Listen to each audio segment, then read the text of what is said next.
Em pauta. Em pauta. Jornalismo dinâmico e com credibilidade. Com a jornalista Blenda Maraíza. No ar. Programa Em Pauta. A sua revista eletrônica semanal. Olá, assinante. Seja bem-vindo, bem-vinda a mais uma edição aqui do nosso programa Em Pauta. E hoje a pauta vai ser super bacana. Vamos falar sobre, na verdade, esse mês, né, de abril, nessa conscientização sobre os autistas. E comigo aqui na nossa sala de estar, a gente recebe esse casal super interessante aqui, que vocês tenho certeza que vocês vão gostar, a Janaína e o Hamilton, que é um casal de presidentes da Associação dos Pais e Amigos dos Autistas aqui da cidade de Anápolis, mais conhecida como ASPA. Janaína, seja bem-vinda, é um prazer recebê-la aqui no programa. Obrigada, estamos felizes por essa oportunidade. Vamos falar um pouquinho sobre autismo. Hamilton, seja bem-vindo também. Obrigado, Lenda, obrigado, Anápolis em Pauta. Isso? É isso aí. Obrigado vocês, né, que estão assistindo, né, os assinantes, enfim. Né, Deus abençoe, esse assunto vai ser muito importante, né, para nós. Né, e obrigado aí a todos, a equipe, né, que está aí, né, aí nos auxiliando e colaborando, né, para que esse momento seja especial para vocês e para nós, né? Com certeza. Olha, a gente gosta muito de trazer questões de utilidade pública e aproveitar esse mês de abril para a gente tratar sobre esse assunto que, às vezes, e para algumas pessoas, pode se tornar até, às vezes, não é nem por falta de preconceito, é falta de conhecimento. Por isso a gente propõe essa pauta aqui hoje, viu? Eu acho que nada melhor do que a gente começar realmente falando, né? Explicando para o nosso assinante, para as pessoas que estão nos acompanhando também no canal, no YouTube, o que é o autismo. Afinal de contas, vocês já se tornaram conhecedores, né? De tanto pesquisar e conviver com essa luta, né, do autismo. O autismo, eu vou fazer um preâmbulo e depois a minha esposa vai trazer alguns detalhes, complementos. O autismo, quando Eugene Bleuler, em 1908, um psiquiatra, trouxe o nome autismo. Na verdade, ele falava a fuga da realidade.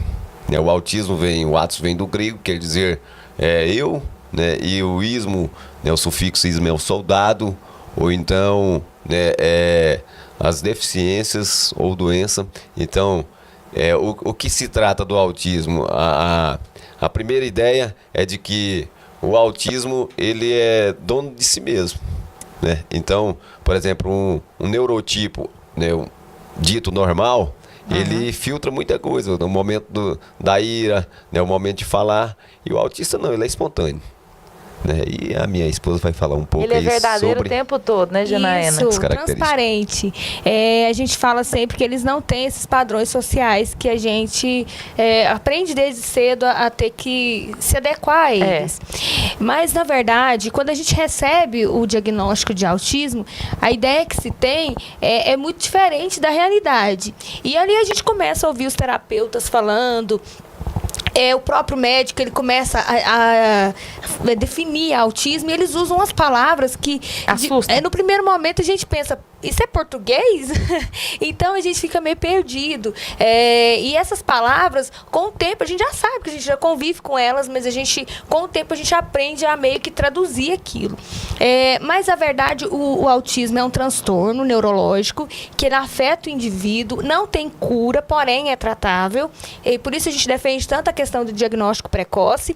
E esse transtorno, alguns cientistas falam de transtorno global do desenvolvimento, porque ele envolve todas as áreas da pessoa. E alguns em mais intensidade, outros em um pouco menos acentuada.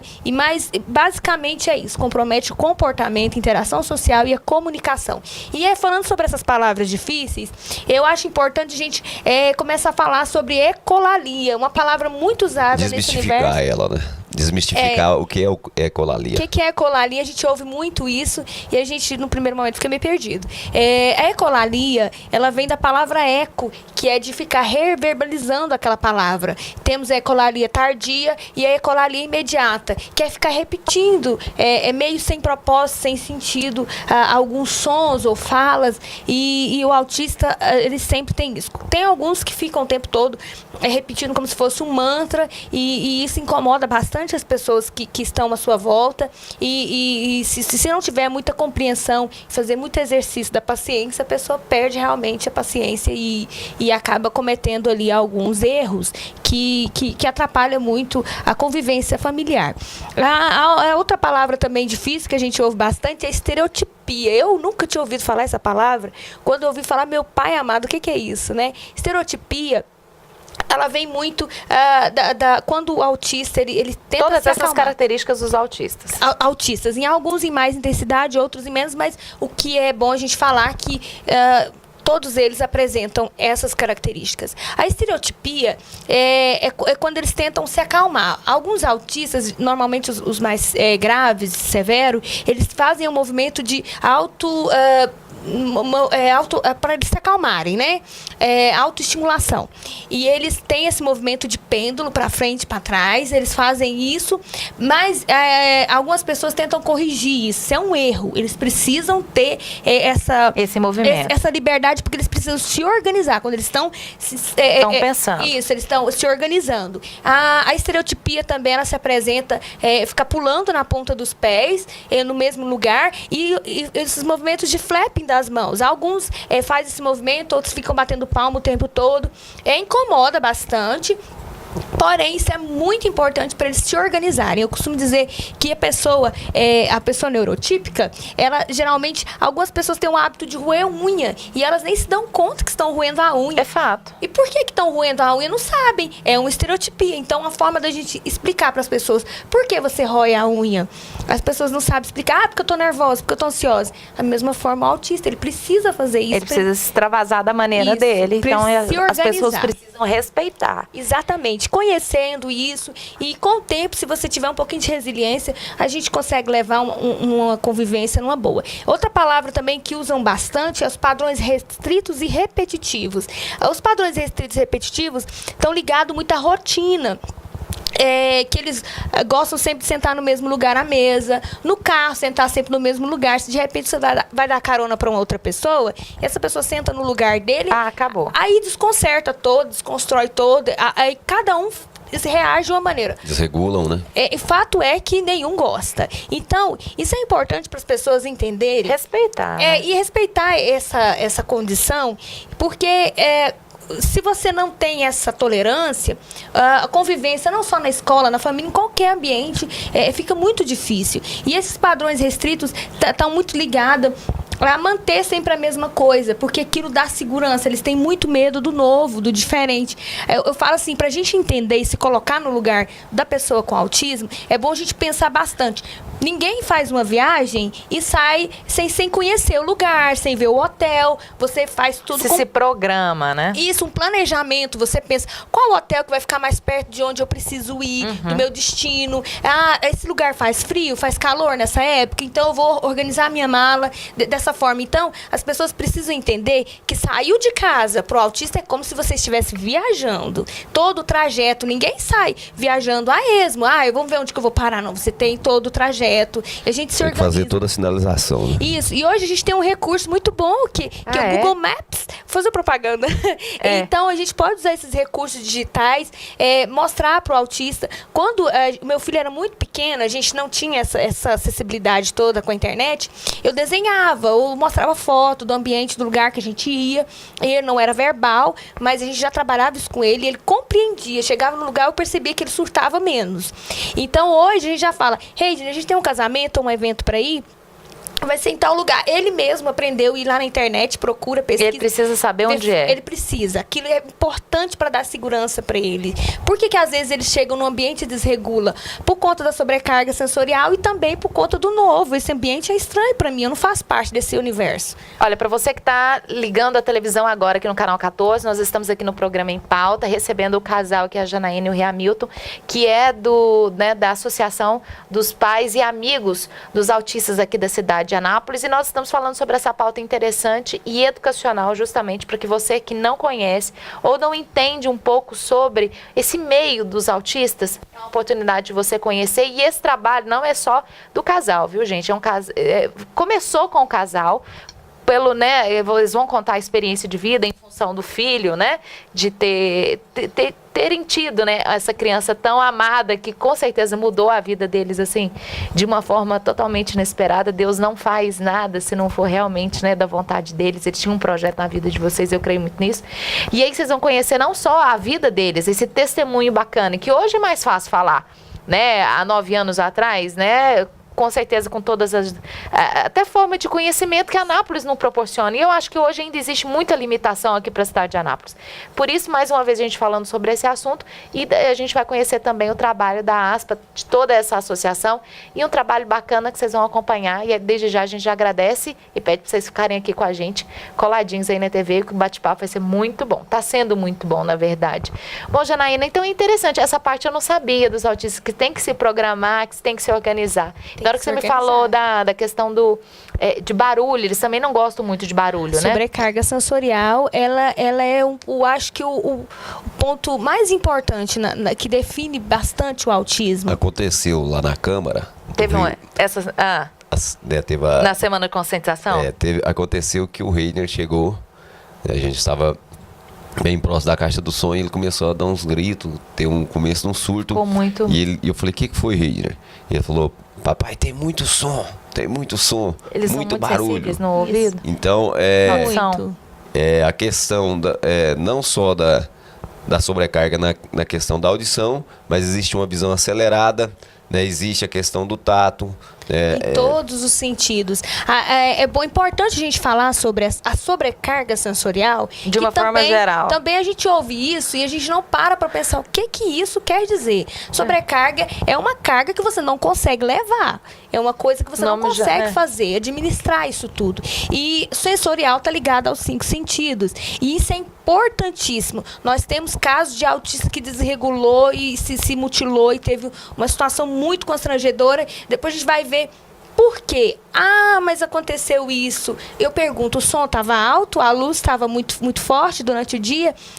Tava, mas o que isso tem a ver? Tudo a ver. Porque para ele é o ambiente que mudou o ambiente para ele, né? Porque o autista, ele tem uma sobrecarga sensorial, eles têm a visão acelerada. Por exemplo, se você apontar o dedo para um autista e falar, olha, pega esse objeto no chão, e você fica vibrando o dedo, ele não viu o seu dedo, ele viu um vulto.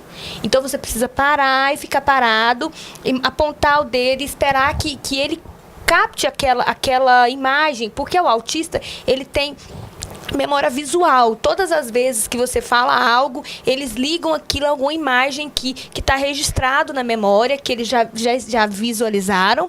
Então, você precisa ter esse cuidado. Falando sobre a visão, eles têm não tem muita proteção no olho, então entra muita luz. Existe uma certa incoerência, inclusive, eu recebi uma professora que me disse que estava com um autista lá na escola, desligando todas as lâmpadas de manhã. Então, eu falei para ela, olha, existe uma incoerência, porque a lâmpada é usada à noite. Se você está ligando a lâmpada para o dia, o autista não vai entender por que está ligando isso. Ele está te ajudando a economizar. É o contrário, né, professora? Então, assim, é engraçado. Por isso que eu falo, eles são muito inteligentes. Muito lógico e objetivo. Então, eles não têm essa proteção no olho, entra mais luz do que no olho de uma pessoa neurotípica. A audição deles, eles têm a audição aumentada, eles ouvem mais do que a gente. E no tato também, o meu filho, por exemplo, ele com roupa de tectel, ele não consegue vestir a roupa. As etiquetas, etiqueta, né? Todos os autistas. Incomoda 99% demais. Eles arrancam etiquetas. Não, mas etiqueta é um saco mesmo, incomoda. Até eu vou lá e tiro também. Aí eles estão com eles, viu? Tô com eles estão certinho. Então, assim, essa questão... E você imagina, tem o olfato e tem o paladar. A gente o que aconteceu aquela ação na praça? A gente teve uma experiência, né? Conta pra gente. Teve uma experiência que a gente fez em 2017. Tem um autista, filho de uma amiga nossa, ele falava todo o tempo, tia, eu quero salada de fruta. Eu falei, Lucas, não tem salada de fruta aqui. Tia, eu tô sentindo o cheiro. E tinha uma multidão, eu não acredito que ele chegou a ver a salada de fruta. Quando saiu as pessoas e o ambiente ficou mais limpo, eu vi que a alguns metros, 400 metros mais ou menos. Uns 200 metros por aí. tinha um carrinho com salada de fruta, ele sentiu o cheiro da salada de fruta de longe. Então, você imagina essa situação com todos os sentidos ao mesmo tempo, dificuldade na interação social, e a maioria deles também não verbalizam. Ter que administrar isso tudo é muito difícil para uma pessoa com autismo. É interessante lembrar que não são todos assim, né? Às vezes nós estamos falando... características de alguns, né? Uns alguns. podem ter mais, outros podem ter menos. Porque o autismo, ele é, na verdade, uma pluralidade cheia de singularidade. Tem a sua especificidade, cada um tem. Mas cada um é único, né? Cada um é único. Por exemplo, a gente fala de fato sobre as sobrecargas sensoriais, né? Que é o excesso das cargas, né? Do sentido, do senso. Bem, que todos têm, só que cada uma na sua intensidade. E dependendo do ambiente, eles se destacam mais. Isso. E tem outros que também. Como, por exemplo, a que a gente está aqui hoje, ele teria um desconforto. Já teria o desconforto dele. E aí o que a gente pode fazer é entender em primeiro momento. Claro. E eles, com o passar do tempo, eles vão aprendendo a conviver com isso. Eles vão entendendo que eles precisam conviver com isso. E depende muito do entendimento da família, da adaptação da família, do ambiente onde ele vive. Porque se esse autista viver num ambiente insalubre, que a gente fala bastante dessa palavra, mas é um ambiente que ele não está sendo... Um ambiente hostil, né? Um ambiente onde ele não está sendo adaptado para a comunidade. Além dele não progredir, não melhorar a questão do autismo, da socialidade, ele pode piorar. Nós temos casos de autistas que regrediram na fase adulta, sofreram traumas e com essa questão da mudança, então eles regrediram e se tornaram autistas severos e muito agressivos. Então, a gente precisa tomar esse cuidado, porque de repente você tem uma pessoa com autismo, sua convivência ali pode ser determinante para piorar ou melhorar aquilo dali. Mas por que a gente fala sobre o autismo e que tem essa pluralidade, essa singularidade, né, ao mesmo tempo? Por isso que a gente usa esse laço, né, que ele é de um quebra-cabeça colorido. Quebra-cabeça, ele não vem pronto. A gente precisa parar, pensar, calcular para a gente poder encaixar as peças. Se você não tiver muito cuidado, você não vai conseguir encaixar as peças. Então, a gente usa esse símbolo e ele fala bastante. É um símbolo mundial, né? E eu acho importante a gente falar sobre as características do autismo, porque muitas pessoas têm filho em casa, que eles estão vivendo situação de agressão, violência doméstica e de repente a pessoa é autista. Eu conheci um caso de uma mãe que ela tentou se livrar do filho, ela agrediu ele bastante. Quando eu fui conversar com ela, mas ele estava pulando na frente da TV, eu falei para ele sair, ele não respondeu. A voz de comando, a autista também às vezes age como se fosse surdo, eles ouvem, mas eles estão tão ocupados ali administrando essa questão da sobrecarga sensorial e com os pensamentos também, que eles não escutam, não conseguem responder a voz de comando. Então ela agrediu muito o filho, teve problema na justiça. Essa questão de ouvir é tão interessante. Coitado da criança. Muito triste. A gente quer mudar essa situação, a gente quer trazer orientação. Mas é falta de conhecimento da mãe. Muita falta de informação. E 90% das famílias ao redor do mundo não têm acesso à informação, não têm acesso a tratamento adequado e são famílias que vivem uma situação muito triste. A gente tenta fazer algo para mudar essa realidade. Essa questão do ouvir é tão importante, né? Que, por exemplo, o Reiner, ele veio falar aos 6... É o nosso filho. Ele veio falar aos 6 anos de idade. Né? E quando ele veio... E eu fui o primeiro filho? Foi o primeiro. Então foi tudo primeiro. Maria de primeira viagem total. Então quando ele veio falar, ele já estava alfabetizado. Por quê? Porque ele já participava do CEMEIO, né? Ele já participava da inseriu ele dentro da unidade escolar. Então... já trabalhamos isso logo cedo. Então quando ele começou a falar, ele já conhecia as letras. Entendeu? Então é importante isso aí também, né? Às vezes o autista ele parece ser surdo, mas não é. Ele escuta, ele entende, ele compreende. Só que no jeito dele. No jeito dele. É curioso, na hora dele. Isso. Quando ele era... No mundo dele. Isso. Resumindo, é isso. Ele vive no mundo dele. Outro dia ele falou o nome de todos os funcionários da loja que meu marido gerenciava e isso faz mais de 9 anos. E ele falou o nome de todos os vendedores. E sendo que na época ele era verbal. As datas que eu trabalhei, nós passamos em frente à loja e falou, papai, você trabalhou aqui até 2010. E eu falei, sabe todas as datas. Então, ele tem uma memória assim, a memória fotográfica, né? O autista ele tem a memória fotográfica, então ele tem essa memória das datas, né? É interessante que os carros, a maioria dos carros, ele tem essa veia, esse fio condutor para a área automobilística? De logo. De logo. Ele usa o Paint, desenha as logos, joga pro PowerPoint e monta o slide. Então, ele teve algum acompanhamento no começo na área da informática, mas depois, sobre essas questões, ele é autodidata. Então, ele sabe quando as marcas são mudadas, as logos, né? As logos vão se mudando, ele sabe as datas. Ele tem essa memória para isso. E isso é importante para a gente trazer isso para eles. Oferecer ali um ambiente adaptado. A gente fala muito sobre adaptação e a gente às vezes esquece de parar e pensar sobre isso. A gente fala sempre do cadeirante, que ele precisa da rampa, para dar autonomia. Agora já tem, né, o símbolo, né, justamente para poder estacionar. Tem agora? Tem. Já em outras cidades, isso já é lei municipal e a gente está tentando aqui na cidade. Aqui ainda não é, Ramiro. Ainda não. Aqui não. Aqui, na verdade... O que a gente tem aqui de lei, Ramiro? Eu enviei esse pedido, né, conversei, né, via telefone, enviei esse pedido, né, para uma representante nossa aqui. Posso usar o nome? Pode. A vereadora Geli.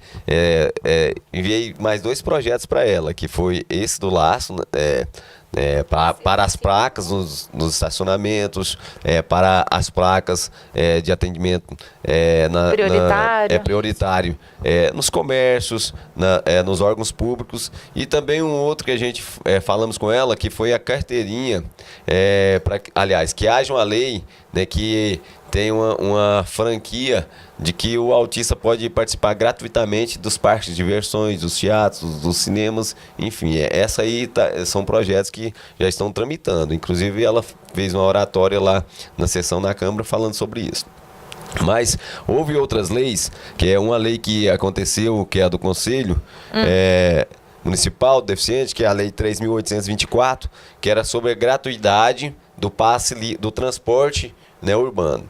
Então o autista não tinha entrado nessa lei e nós fomos para uma discussão com ela, nós conversamos e foi aprovado, né, o artigo 1º, a gratuidade, né, do transporte coletivo do autista em Anápolis, e mais, não só dele, mas do acompanhante. Isso é uma conquista. Porque não anda só. Porque é uma conquista muito grande. Porque muito tinham grande. outras deficiências e todos os anos precisa fazer o exame, os deficientes auditivos, para renovar essa carteirinha. O cadeirante também, como se fosse se curar, né? Engraçado. Eu acho interessante, Esse ano eu estou deficiente auditivo. Ano que amanhã, vem não. Amanhã não. Hoje sim, amanhã não. E é interessante. Ou às vezes, por exemplo, ele tem uma deficiência nos braços, mas na perna não tem, ele não precisa da carteirinha de mobilidade. Não, como é que ele vai ter acessibilidade? É umas coisas assim, surreais. A gente não entende. Aí parece assim, só acontece em Anápolis. Não, geral. Oh, meu Deus. E é interessante quando a gente fala sobre isso, porque nós a associação,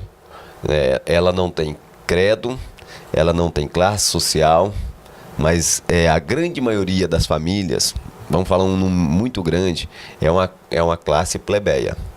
E às vezes entre o pão e a educação, né, entre a terapia, que mesmo tem algumas terapias paliativas na nossa cidade, que ajudam o autista, às vezes o pai não tem condição de dar o transporte. E às vezes isso aí a gente vive de fato, tem histórico, a gente conhece isso, porque nós todos os dias vivenciamos com pais, né, que dessa classe, vive essa realidade. E a conversa foi essa. Um outro dia eu conversei com a família, nós não levamos mais o nosso filho porque nós não temos condições. Então a gente buscou isso. Hoje em Anápolis, o autista tem um passe livre. Outra lei bacana, a Lei 3.851, que é a lei da Semana da Conscientização, né? Dia 2 de abril é o Dia Mundial da Conscientização do Autismo. As ONGs param, as associações, as famílias, né, os militantes param para conscientizar. Só que em Anápolis nós avançamos, porque o artigo 1 fala que não é só mais uma lei, não é só mais um movimento mundial. É uma lei que estabelece também como movimento municipal. Né? Então, é a Lei 3.851, que é uma lei do município. Outra lei bacana, temos 3. Que eu vou falar agora, que é uma lei que nós lutamos para ter políticas públicas voltadas para o autista.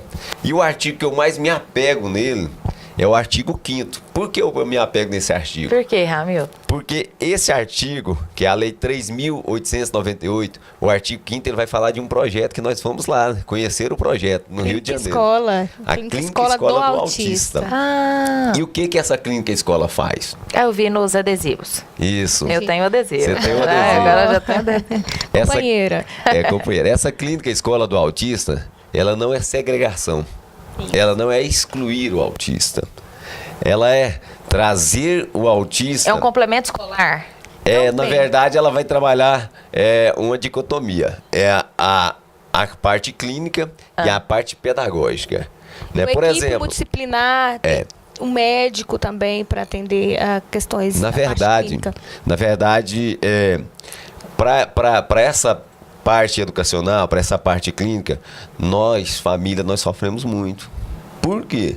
Porque além da gente conviver todos os dias dentro de casa com um autista, que não é fácil, né? A realidade é essa, cansativo. Não é fácil. Nós adaptamos, Deus nos deu uma missão, nós abraçamos e nós amamos. Mas não é fácil, é muito cansativo.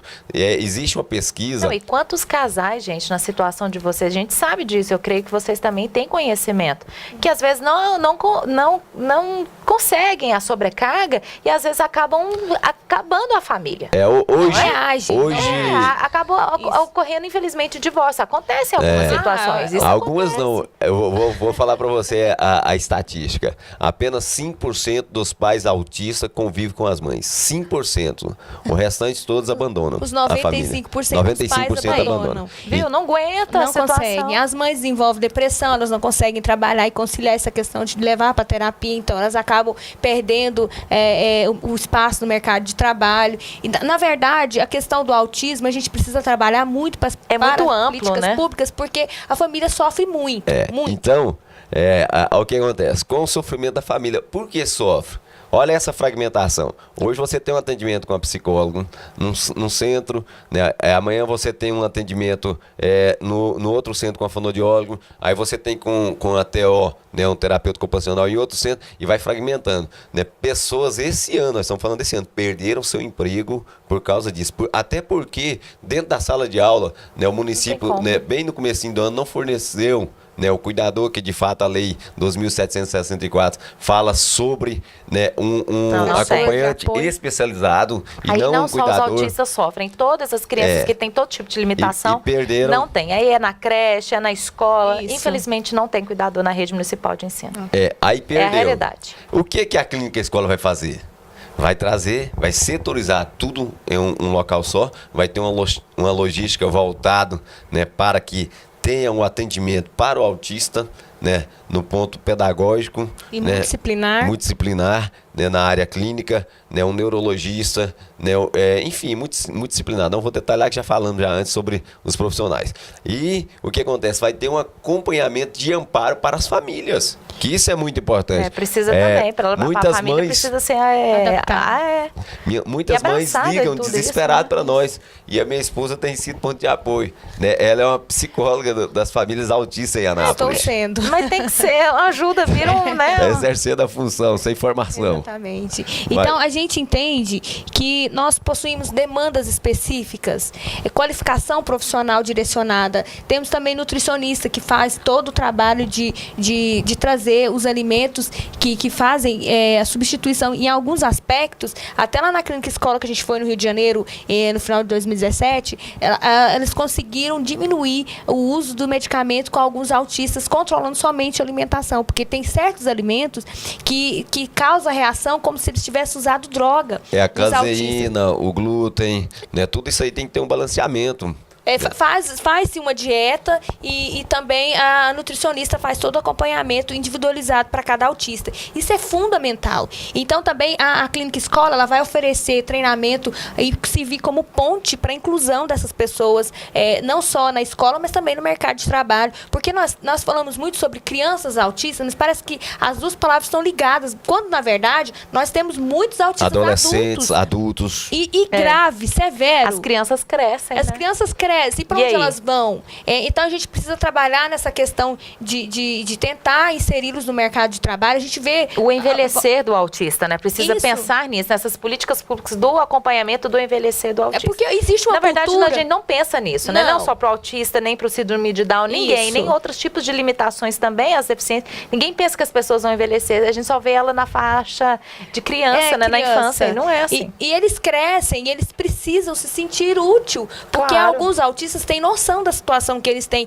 e eles tentam suicídio, eles entram em depressão, eles representam um risco para as pessoas. Se eles se sentem úteis e trabalhando em alguma coisa que dá prazer e um sentido na vida deles, isso é fundamental, e isso que a gente quer para o futuro. Algumas famílias existe a cultura de que, então agora eu vou dar entrada no benefício do LOAS e tá tudo bem. Quando meu filho se tornar adolescente, não for mais obrigado por lei a frequentar o ambiente escolar, meu filho vai ficar em casa e tá tudo bem, tá tudo maravilhoso. Não. Quando, na verdade, eles precisam ser estimulados a entrar no mercado de trabalho. Fora do Brasil, existem muitas empresas, inclusive tem uma empresa de software no Canadá. No Canadá, que só emprega na linha de produção autistas.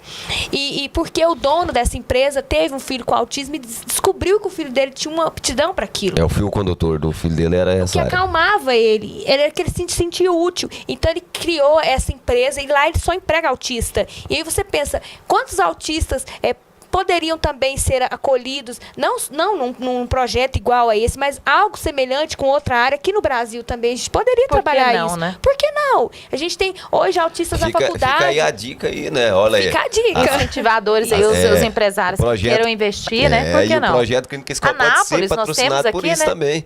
A Secretaria de Educação, nós levamos lá o projeto, já está protocolado, né? Já mostramos também até uma questão logística do espaço que está a esmo, está abandonado aqui em Anápolis, né? Um espaço ali no fundo da matinha, né? Que poderia ser utilizado ali naquela região. Que é o antigo PET, né? Ali hoje está sendo local para usuários de drogas, enfim, para depedração, enfim. E proliferação do mosquito Aedes aegypti também. Mosquito da dengue. Então, o que acontece? Né? Se houver o interesse do poder público, né, e do poder executivo para a execução dessa clínica escola, desse projeto, né, que é o artigo 5º da Lei 3.898, que já na Câmara. Então, a lei já acontece, já foi sancionada, já tem a lei. Já. Agora só falta aplicabilidade, falta só o interesse. Né? Existem verbas, né? Na portaria do MEC, né? a portaria 24, existe verba voltada para isso. Então, falta interesse para essas políticas públicas. Vamos organizar. Que o Brasil, de um modo geral, as pessoas têm essa postura de achar que educação foi feita para dar lucro. Ela não foi feita para dar lucro. Inclusive, a inclusão, a educação inclusiva, ela não foi feita para dar lucro, ela não foi feita para dar economia. Se tiver buscando... Falando em educação, só te cortando um pouquinho, meu anjo. Falando em educação, por exemplo, quando um cidadão, né, a esma, a margem da sociedade, vira humilhante, que vai preso, aí fala que foi falta de educação. Então, né, o ponto importante, né, isso é um ponto importante. Tudo começa pela educação. A educação não é para dar lucro. É um processo educacional também. A educação não é para dar lucro, meu ponto de vista. A educação é para formar cidadão e cidadão de bem. E a gente precisa investir neles. A gente sabe que isso é um investimento a longo prazo. A gente vai investir numa geração. Então, a gente observa... a gente precisa investir. O que as pesquisas apontam. Vale a pena. As pesquisas apontam e a gente vê isso na prática, o número crescente de casos de autismo. E se a gente não fizer alguma coisa, esse é o nosso trabalho enquanto associação, conscientizar, trazer para as pessoas o entendimento do que é autismo e também pressionar o poder público para fazer algo que acolha essa demanda, porque senão nós teremos uma geração de pessoas autistas. Quantos autistas tem em Anápolis hoje? Olha... nós temos estimativa. Pela subsecretaria, né, eu tive um levantamento 238, né, pela subsecretaria. Só que a subsecretaria atende Anápolis e algumas cidades regionais, né? E pelo município, até o ano passado, né, eu tive um levantamento de 163, só que teve um aumentativo esse ano. Isso são crianças, né? Então, fora os adultos autistas. A gente não participam desses centros, não estão fazendo atendimento. Isso. Nós fazendo uma peneira aí, só com os diagnósticos, né? Os que têm diagnóstico. Então, são mais de 250 com diagnóstico. Agora, fora aqueles que estão, né, isolados, né? Estão perdidos sem diagnóstico. Né? Então, falando sobre a questão desse grande crescimento, né? Muita gente pergunta para nós, o que é autismo? Né? O porquê do autismo? Como que veio o autismo? Existem várias pesquisas relacionadas e cada um tem as suas validações. Por exemplo, Léo Kanner, né, que é um psiquiatra austríaco, nacionalizado americano. Ele fala que vem da parte genética, o autismo. Né? Ele hereditário. Fala, hereditário. Ele fala, até teve um grande boom na década de 70 da questão das mães geladeira, né? Que vem da questão da mãe, né? Enfim. Né? O Andrei, outro cientista, ele fala que é da tríplice viral e da rubéola. Ele tem essas validações. Mas, ao fundo não se sabe de onde vem, né? Quando a minha esposa falou desse crescimento, aí eu lembrei. Steph Neff, né, uma bióloga americana, norte-americana, e ela traz a comprovação dos glifosatos, né, a questão biológica. Ela estudou 40 anos 40 anos ela estudou o autismo. Causas. E ela teve a sua aprovação, ela teve o seu discurso aprovado na ONU, e ela fala sobre isso. Outra pesquisa que está acontecendo, né, fala sobre a questão do traumatismo na hora do parto. E você pergunta para mim, Brenda, e vocês? Questão genética. Você tem algum histórico na sua família? Nada. Eu não tenho. O meu filho é o primeiro. A minha esposa sofreu Também não. 16 horas com o parto. Normal? Depois do que foi normal. Mas não é normal. Né? Não é normal. Então essas pesquisas, porque a gente né, a mulher sofre demais. Muito. Ela aprova que também no parto pode ter sua contribuição para o autismo, entendeu? Então, o que acontece? Ao fundo, para poder saber, a gente nunca sabe. É um grande incógnito. Então, nós não queremos... A gente não precisa saber o porquê. Isso que eu quero dizer. Nós queremos solução para o problema. A gente pensa hoje e no futuro. O que a gente pode fazer hoje? E o que a gente pode contribuir para o futuro? A gente fala muito muitas mães falam, eu penso no meu filho, eu vou atrás. No meu caso, meu filho já está bem, graças a Deus. Ele está bem assistido. Ele teve uma professora chamada Marília Neiva. Ela alfabetizou meu filho em tempo recorde. Ela trabalhou com ele muitas questões. Eu tenho uma dívida eterna com ela. Se você estiver me assistindo, um Minha abraço. Admiração, Marília Neiva. Você é professora de verdade. E aquilo fez toda a diferença na vida dele. Hoje ele está se vai fazer para a vida toda, né? Então, assim, mas a gente vê que nós precisamos reagir. Inclusive, você falou sobre aquelas famílias que não têm reação, acabam se adoecendo. E a gente precisa ser a porta-voz dessas pessoas, porque a gente passou por isso e a gente sabe, a gente vive essa realidade. Nós temos uma fala hoje, né? A fala de Berenice Piana, né? Mãe de um autista. Mãe de todos. Pai de autista, pai de todos. E a gente luta por uma comunidade que muitas vezes eles não sabem dizer se eles estão com fome, eles não sabem se dizer se estão com frio, eles sentem aquilo e reagem de uma forma muito diferente, as pessoas não interpretam. Não sabem interpretar. E é importante a gente fazer esse movimento da gente trazer a conscientização, na verdade, que a gente quer tocar seu coração, que você se coloque no lugar de uma pessoa com autismo ou de uma família que passe por essa situação, antes de você fazer aquele pré-julgamento, que é tão fácil. A gente vive num mundo tão instantâneo, tão drive-thru, né? A gente quer tudo pronto. Então, isso é fazer um exercício de cidadania. Comidinha rápida, né? Fast food. Não, e é também uma intolerância do tamanho do mundo. Total, né? cada vez então mais. Ninguém se respeita mais, todo mundo se isolando, e aí é por isso que a gente está nesse processo, na verdade, de voltar à inclusão. Na verdade, a palavrinha existe, mas ela, de fato, ela não é usada, né? Isso, exatamente. Que a gente possa mesmo se abraçar, se incluir mesmo na situação, não só você que se tem ou não parente que tem autismo, que venha a abraçar uma causa que futuramente quem vai saber. No caso, por exemplo, eu não tenho diagnósticos na família, mas vai saber se eu no meu filho futuramente se eu vou ter ou não. Como é que eu vou saber? Então, por que não me ajudar um ao outro? Isso. Não, porque não conhecer mais. E eles são pessoas tão ingênuas, e isso mexe com a gente.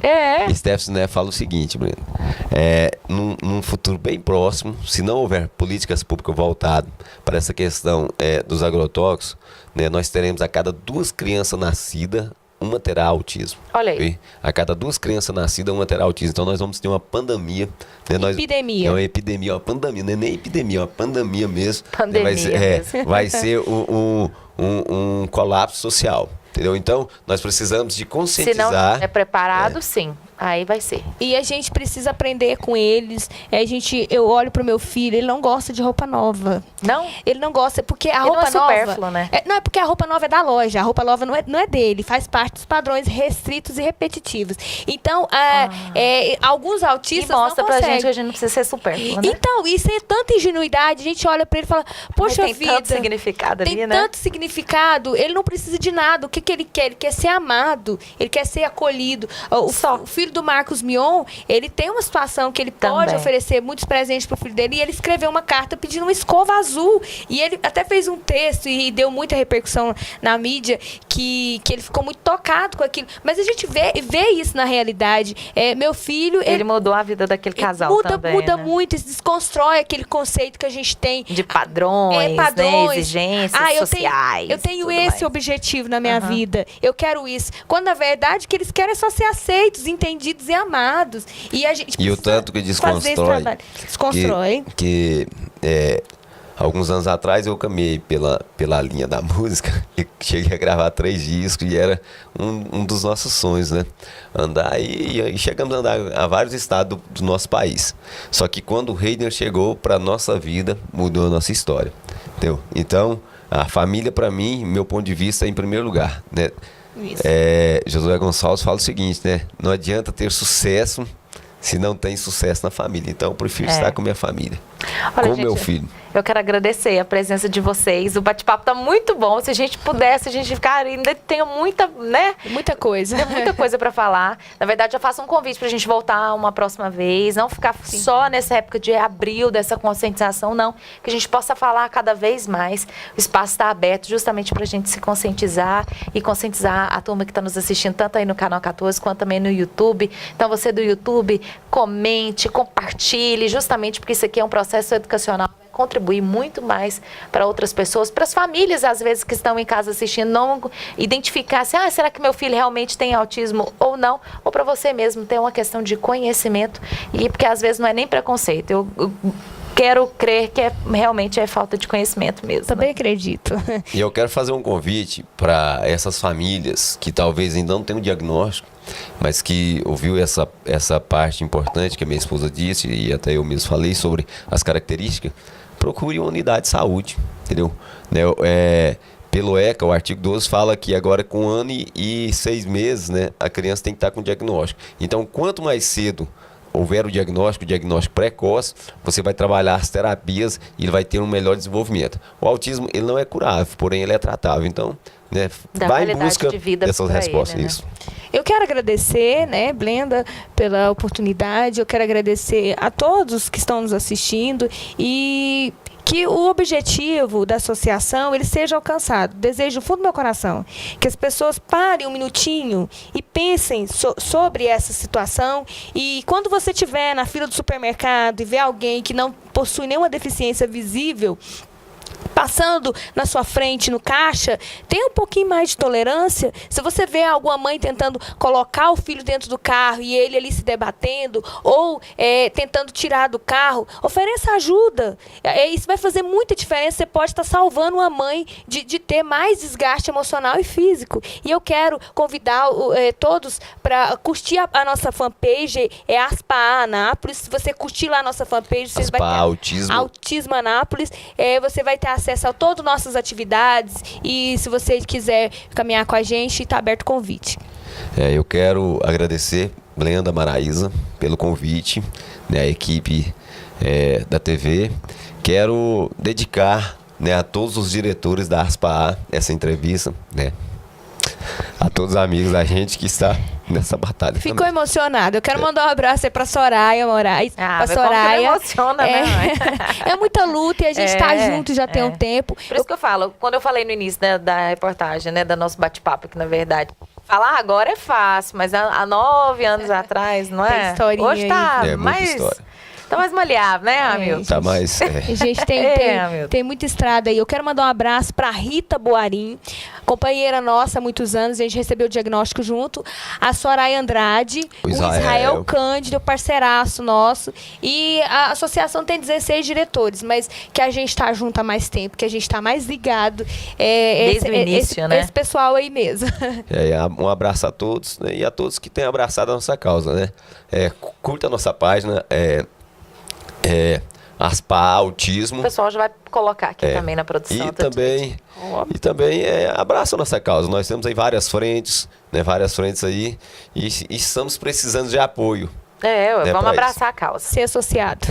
Olha, gente, com essa simpatia desse casal aqui da Associação dos Amigos, né, e Pais de Autistas aqui da cidade de Anápolis, a gente encerra o programa de hoje. Espero que você tenha gostado do nosso bate-papo. Por isso que eu falei para a turma do YouTube, compartilhe, né, repasse esse vídeo para outras pessoas, porque é uma questão realmente de educacional.